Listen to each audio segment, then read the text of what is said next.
Hi, my name is Ken Jones, and I'm here to share my story.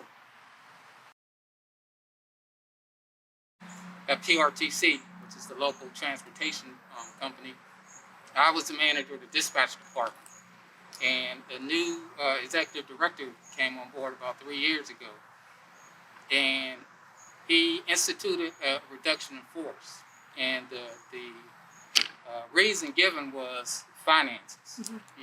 But once I realized what was going on, everybody that he was rifting was only African American or Latino. So once I realized that as being the only manager that was really impacted, I had a discussion with them, and what they told me was if I kept my people in their place, that I would be safe and that they would create a position for me. That wasn't acceptable to me.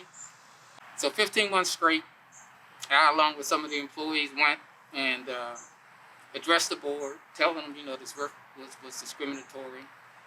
So the first time we went, former supervisor Frank Principe, he was the chair of the board at that time, and this was in December of 2017.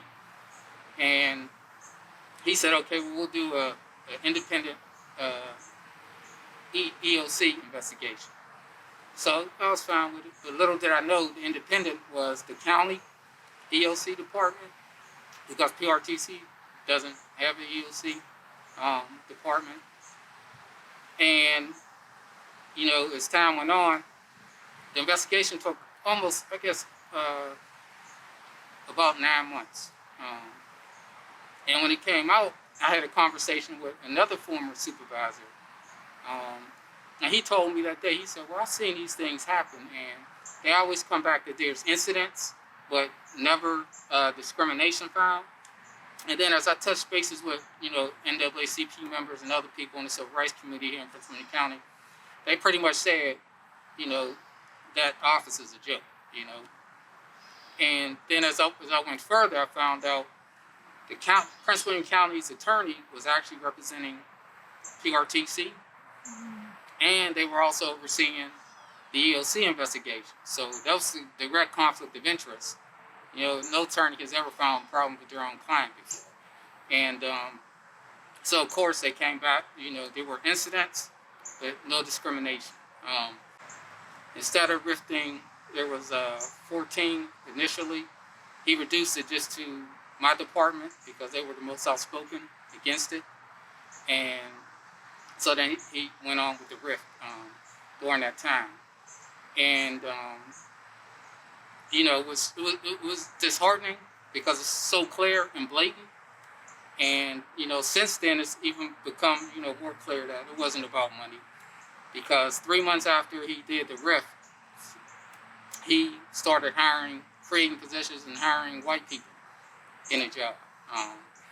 And while this was going on at the same time, there was a African-American temp.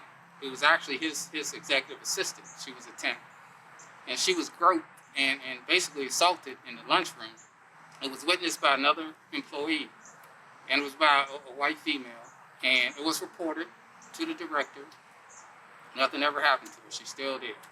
Subsequently, a younger white female, she was basically assaulted by another employee there, in basically the maintenance room.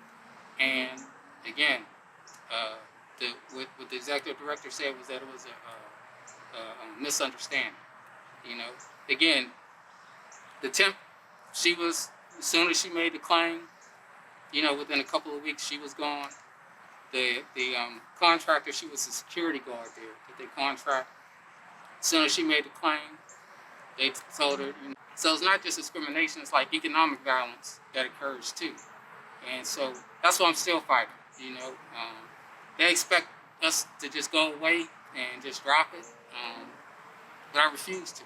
They deserve justice, and they assume that they're not going to fight, but I refuse to let it drop. So I just keep on with the fight, and we'll see what comes of it.